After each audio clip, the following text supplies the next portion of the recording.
L'avion que vous voyez derrière moi, c'est un Airbus 350, le Nice, qui va s'envoler pour Delhi. L'Airbus 350, c'est 25% de consommation de fuel en moins, donc c'est ce qui se fait de mieux pour réduire notre empreinte carbone. Mais autour de cet avion, l'ensemble des engins de piste, les tracteurs, les pushs, les loaders sont électriques. Et notre but, c'est la neutralité carbone. Et cela permettra d'économiser 10 000 tonnes de CO2 par an en visant la neutralité carbone au sol. Alors aujourd'hui, c'est un grand jour. On est à la fois dans les nouvelles technologies, les dernières générations d'avions, on le voit avec le 350, et en même temps au sol, on s'arrange pour avoir des engins non polluants, électrifiés. C'est donc un changement radical.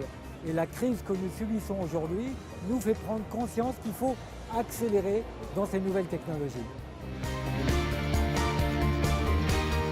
Donc aujourd'hui, la bonne nouvelle, c'est que nous avons des technologies disponibles, que 60% de nos engins sont déjà électriques. Sur toutes les escales, nous opérons avec du matériel Air France. Nous visons 90% du parc en électrique en 2025 et la neutralité carbone entière à 2030.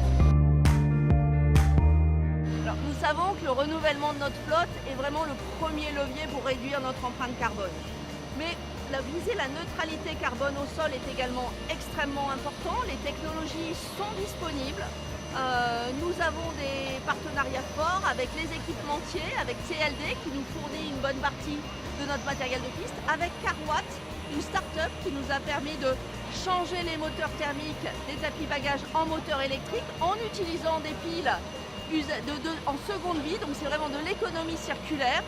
Donc je crois que cet objectif de viser la neutralité carbone, d'utiliser toutes les technologies disponibles est extrêmement important. Cela montre aussi que notre engagement environnemental, il passe par l'action de chacun et que l'ensemble des directions, l'ensemble des personnels au sol ont une part extrêmement importante également dans cet engagement.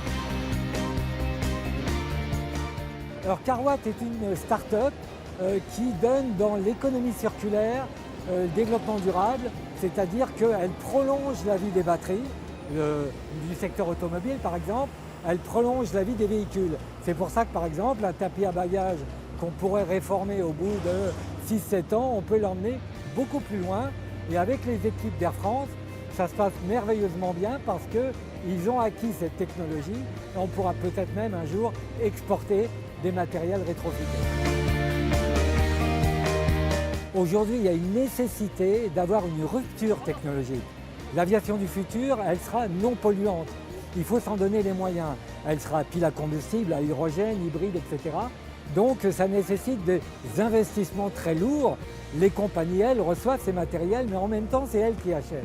Et ça, c'est important parce qu'il faut prendre de l'avance.